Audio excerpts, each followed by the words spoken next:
Well, I want to welcome you to Hangout with a Hero. I'm Dave Murrow with the National Coalition of Ministries to Men.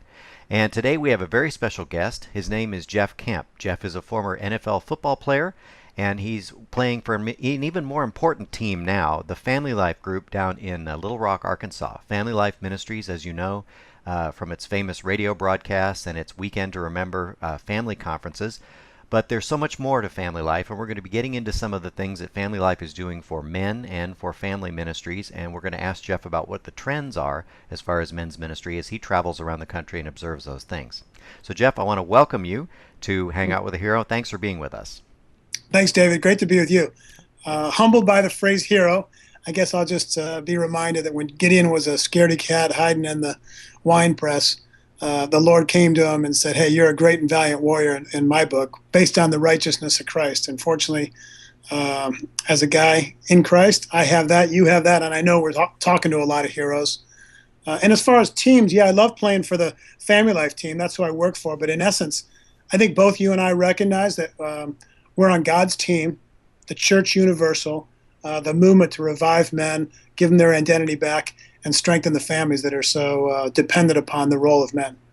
Yes, that's true. And you know, the real heroes are the people that are tuning into this call right now because we this podcast, because we have a lot of folks out there who are laboring, working with men, and we want to give them some inspiration.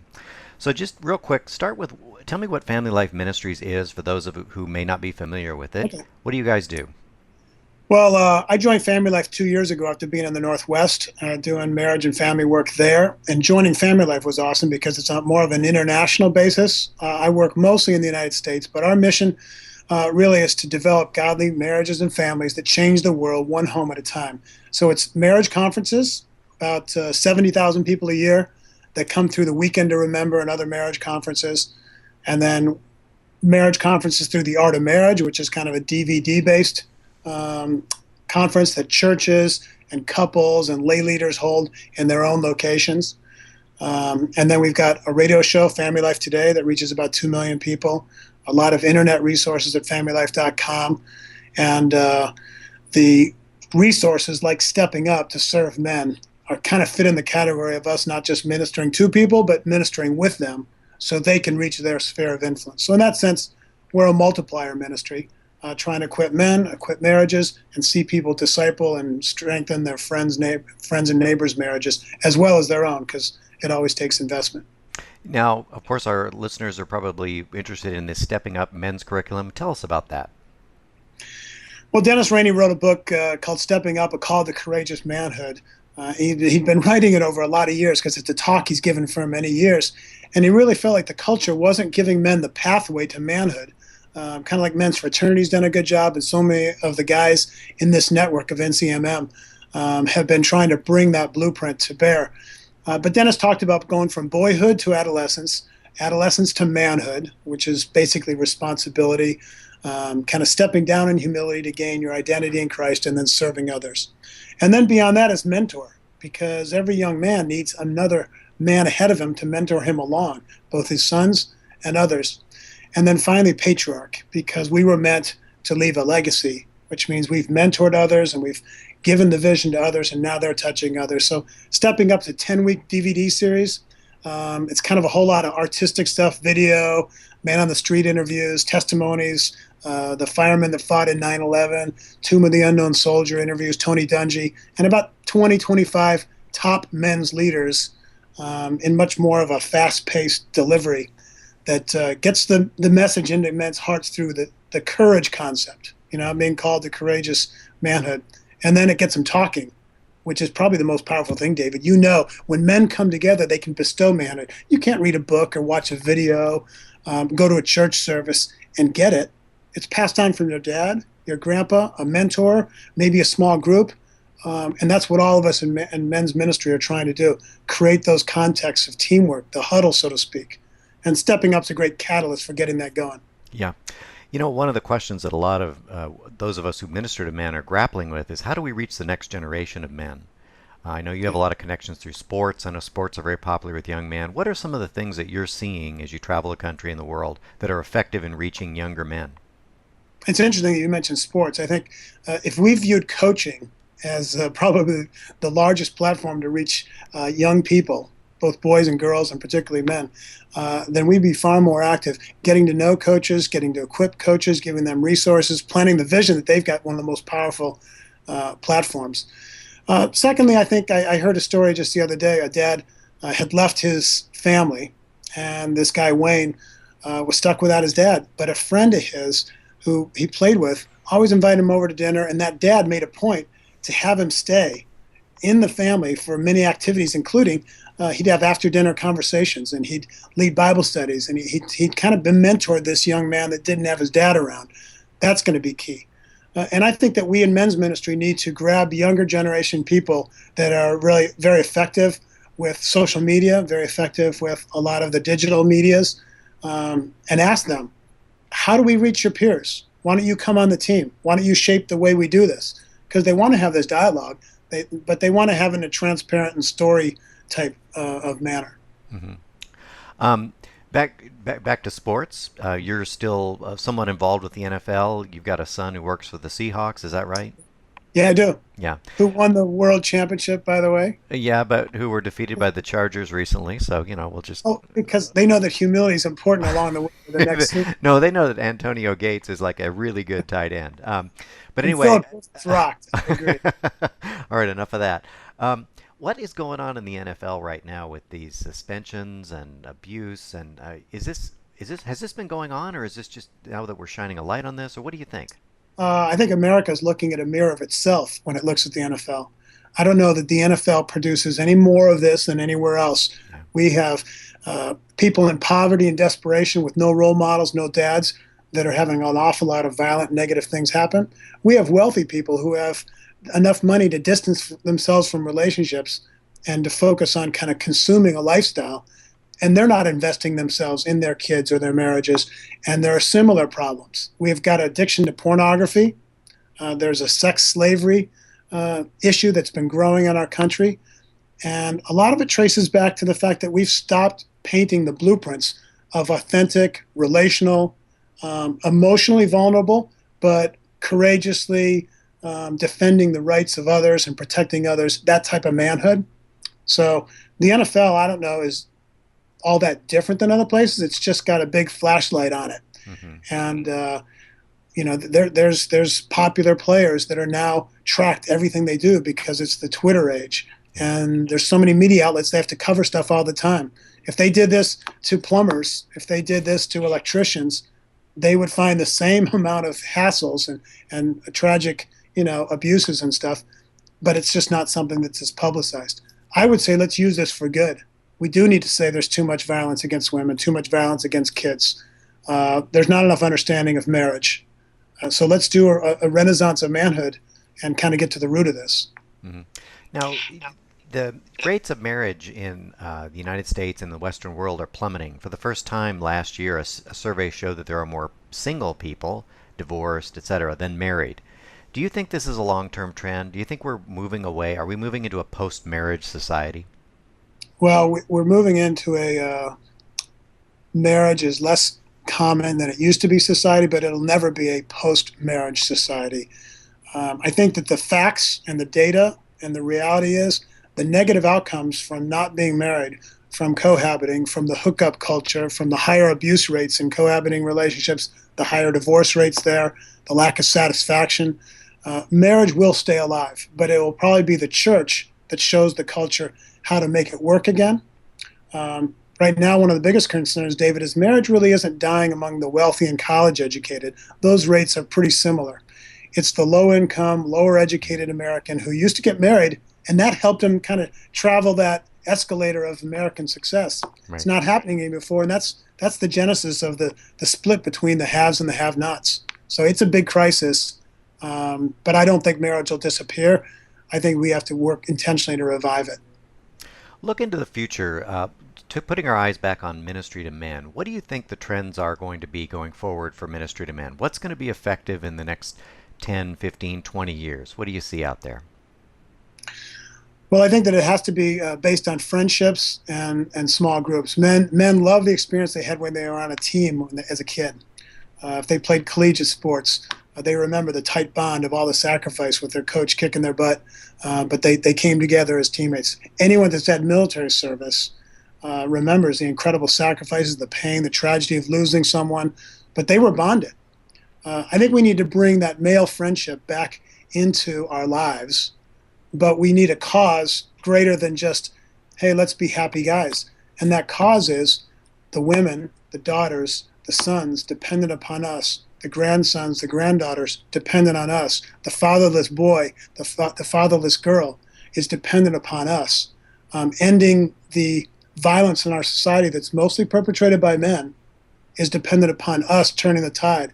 So let's get men back together in friendships, but for the purpose of how can we be better husbands?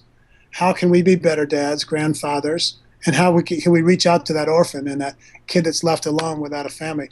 I kind of view it as a cause, let's call it men built for others. All of us should be in that mission. We are built to protect and advance the well-being of others.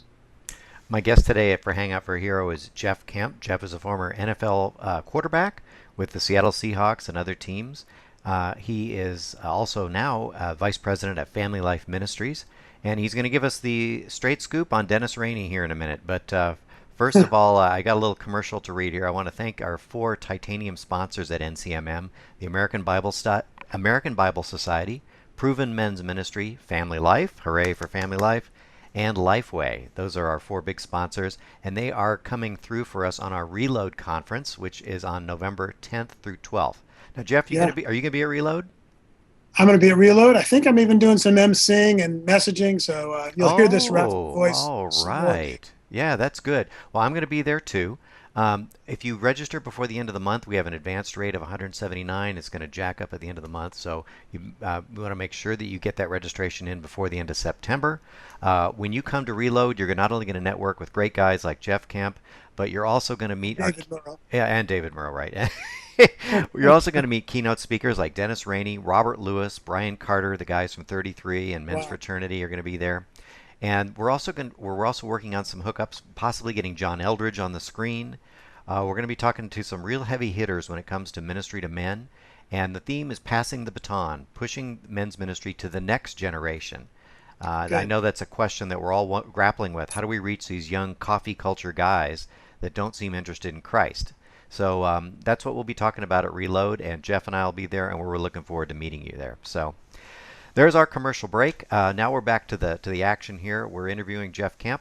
Jeff, tell me, Let me ask you a question. You yeah, go said ahead. these guys are interested in coffee, but they're not interested in Christ. What makes you say that? Do you think it's really Christ they're not interested in, or is it the way we're trying to reach them around Christ? Yeah, this upcoming generation actually has very low levels of church attendance. Now that's not uncommon. The younger generation always tends to fall away. The thing that always brings them back is marriage, which is being postponed. The average age of first marriage now among men is 29. Yeah, that's It, late. it used to be 22 or 23. So the very engine that brought men back to the church, which was their wives, is now, by the time a guy reaches 29, he's pretty much set in his ways. So the challenge for the church is how do we reach these guys in their 20s before they become set in their ways and they're unwilling to even give church a try? And then, of course, the work I do at Church for Men is how do I answer the question, how do we make church a good experience for men so that when they come in, they feel welcome and needed and they come back?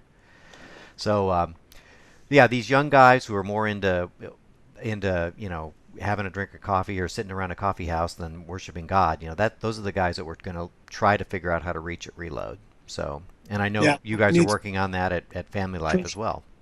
Yep. Yeah. So my guest again is Jeff Kemp, former NFL player and now vice president at Family Life Ministries in Arkansas. Jeff, you were talking earlier about how men bond as a team, how Yeah. like in the army or in the football. But there's a big difference between those sorts of institutions and the institution of the church. I mean, in the army, if you desert, you could be court-martialed. In football, if you don't practice, you don't show up for practice, you're thrown off the team or you don't play Friday Right.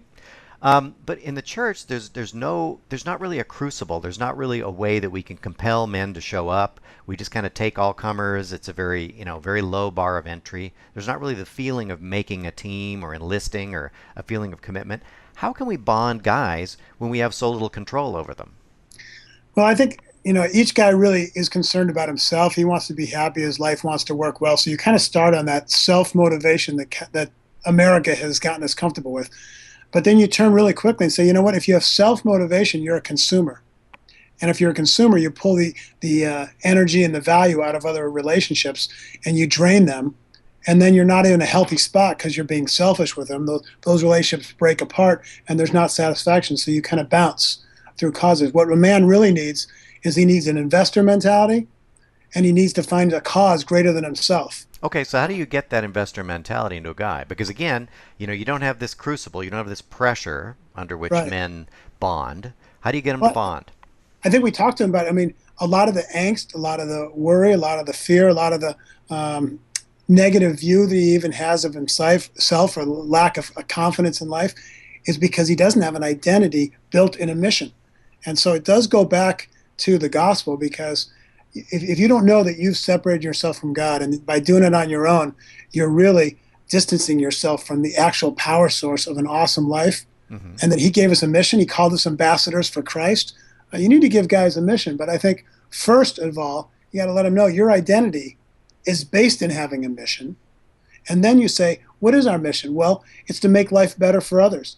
Some guys are pretty motivated to address issues in the community. I mean, we have a lot of people trying to address poverty. Some people are trying to address recycling. Some people are trying to address racial reconciliation issues, issues in Africa and economic opportunity. But I think right here at home, we got to say, why don't we be the agents of hope and opportunity for people that have been left behind, that have been marginalized?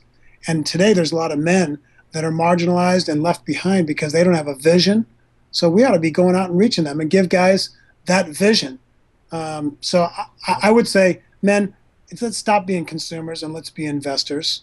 Hmm. And let's find a mission greater than ourselves, which is ambassadors for Christ. That doesn't mean you have to preach to them, but you have to go reach them. You have to validate them. You have to encourage them. And to share your story is a great start. How can you get a guy to do this if he's already like working 70 hours a week or, overwhelmed by his bills or whatever? How can you help a guy do these things? Because what you're talking about requires a lot of time. Well, basically, are you an investor at work? Do you come to work to get a paycheck and do you take as much value and benefit from the company as possible? Or is the way you deal with your boss, who's kind of a bear to you, so gracious? And do you actually pray for them so your attitude's different? That they scratch their head and say, man, that person's different. Is there a workmate that no one really encourages? They never hear a positive word. You pay attention to them. So you're kind of having a ministry right where you are, even while you're, selling those insurance policies or designing that graphic at your company. But then beyond that, you have some time as a friend to make your friendships about helping other people be better instead of just making it about yourself. And as you do that, God will show you people in need. You don't have to go save the world, but save one person at a time by validating them, showing interest in them, maybe hearing their story, and then bring to them some encouragement. And ideally, the ultimate solution is, you know what, I can't fix myself. Jesus has fixed me, and his forgiveness and his love can fix you. Yeah. All right. Let's say running a small men's ministry in the heartland of the country, and it's a constant struggle to raise money to try to raise support and find new guys to be in my group. What advice would you give me to help my group grow, to outreach to guys? Are there any tips you have, or to raise support so that I can continue to do the ministry God's called me to do? Well, that's a good question, but I ran a nonprofit for 18 years, and I think everything depends upon teamwork. Fundamentally, you have to have teamwork. You can't do it on your own, and that means get a board. Hmm. And if you don't have any young men associated with your board, get some young men associated with, so you're thinking ahead of the curve in terms of who you're going to reach. From a fundraising standpoint, if you know a couple guys of wealth who mingle in circles with business guys and business owners, then ask them to be on your funding circle. If they don't have time to be a board of directors that's going to meet frequently and give guidance to the ministry, let them just be a group that says, hey, we take responsibility for making sure that this great mission is funded. And they only got to meet twice a year, but they're available by email. They link you to other people. They set up lunches with you and with other people that have means. So you really need to build a team, a funding team, as well as your board of directors. And find people that have that skill. Start praying, God, send me some people that have sales skills, that are, well networked and effervescent and gung ho to ask. Um, and it makes sense to put the why of your ministry down first on paper. Why do this? I mean, so what? So that what? I mean, get to the root of it. Like, Yeah. when I talk about marriage ministry, I say it's because we need to make disciples, and that's the most crucial place to make disciples. Well, why do men's ministry? Well, because marriage depends upon men. Society's civility depends upon men. The discipleship of the family depends upon men. Most of the violence and crime and negative issues are tracing back to men and also to the breakdown of marriage. But I think men have a key role at getting that back on track. Anyway, so describe the why, talk about a few of your key focused strategies, a success story or two, and some positive big vision that you can ask for funds for. But you need a board and you need some friends, maybe a funding board. Great advice. So most of our listeners are interested in men's ministry. What's Yeah. the relationship between men's ministry and marriage ministry? Are they two separate silos, or do they work hand in hand? Well, I think they're supposed to work hand in hand. Right now, it's like a team. We meet in separate meeting rooms and we never get together on the field together. Yeah. And, wide receivers meet in one meeting room, quarterbacks meet in another. They both learn some key things, but then they put them in the offensive coordinator meeting and they get some stuff together. Then they go on the practice field together. Hmm. Men depend upon marriage, and marriage depends upon men. Hmm. If there isn't healthy marriage, you're going to have so many broken men that you can't get ahead of the curve. Right.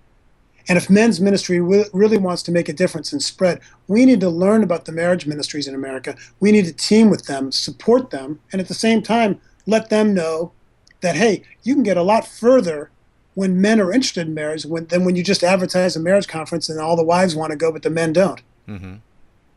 We need to define manhood so well that our cause, men built for others, men built for relationships, men built to protect women, men built to love one woman, have sex with her in a better and better manner.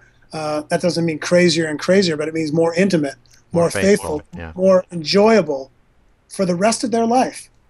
That all depends upon marriage. And these 29-year-old guys that aren't married, and we want them to be, chaste or pure for from age 13 up to 29, they pretty much tell us that's not realistic. So what happens is they hook up too many times, or they get involved with pornography or some substitute, and then that's a separation from God. So then they're not excited to go to church and hear a guilt message. Yeah. So we really need the positive answer of marriage, and I don't think we need to wait till we're 29 or 30 to get married. We need to give men the blueprint early, and men are better at selling that blueprint to other men than women. How old were you when you got married? I was 23. All Stacey right. was Yeah. 22.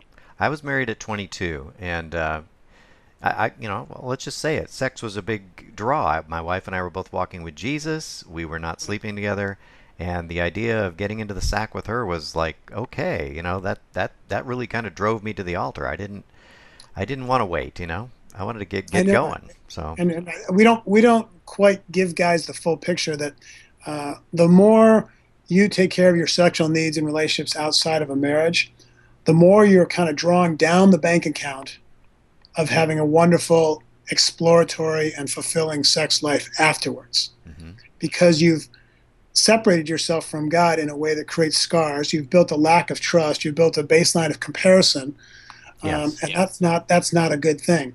Can God forgive sin? Oh, yes. Are there second chances? Oh, yes. I mean, the guy that's sleeping with his girlfriend can stop today and say, hey, let's go through a courtship period. Let's decide if we're really ready to get married and not have sex. Let's let our friendship grow and then build the marriage commitment upon that. And then the sex is the bonding celebration that you can do for life after that point. yeah.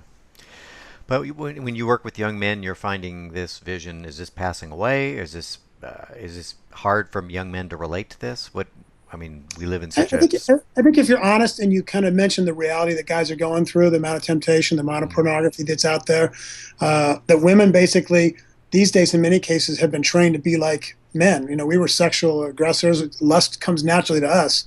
Mhm. And today, women, particularly when their dads weren't around, which goes back to manhood again, doesn't it, David? Yes. Didn't get affirmed, didn't get loved, didn't get told that they're cherished and worthwhile. So in desperation, they become sexually promiscuous, Hmm. and they basically are a high temptation risk to guys. And guys can stay immature and adolescent and play that game and accept those hookup gifts, friends with benefits, Mm-hmm. um, or they can say, I want something bigger and better. And I think we got to talk candidly about that. And it's not just the say no; it's the what are we saying yes to. Yeah. That's why marriage is so crucial. Mm-hmm. You're saying yes to a lifelong friend, a lifelong partner, someone whose insights are a bunch better than yours. My wife's insights have saved me a ton in life. She's Yeah. matured me a ton. Mm-hmm. And the difficulty of marriage, in terms of that 24/7, two people's personalities, the accountability, those little arguments and frustrations you have, that is actually God's work to conform me to the image of Christ and make me less of a selfish consumer than I am. And I've Yeah. been trained to be a consumer by society. Marriage is different than that. It's an investor um, institution, but we're not treating it as such. That's why we need men and marriage and the manhood and marriage movements linked together much more like teammates. Yeah. So it's about time to draw to a close. Is there anything else that you wanted to say about men's ministry or any encouragement for our listeners that you might have to offer? Well, I'm excited that we're saying if we're older guys, let's go ask God to lead us to younger guys Mm-hmm. and interview them, talk to them, mentor them, and then bring them into leadership. If we want to help them, to pass the baton to them, they've got to have the baton in their hand. So let's ask them, come join us, brainstorm with us. Do you know of anybody who's got some really good curriculum for men in their 20s? I know this. The thing that we've experienced with stepping up Mm-hmm. is that young boys are liking it in their teens. Mm-hmm. Guys in their 20s are enjoying it like crazy. Mm-hmm. Prisoners in prison are for the first time are having conversations saying, aha, the light bulb went off. No wonder I'm messed up. No wonder I screwed up. No wonder I'm stuck in jail and I messed up so many things. I didn't know the blueprints to manhood. Ah. So I think because of transparency and interviews and man on the street stuff and testimonies where people messed up and then changed, stepping up is appealing to young men.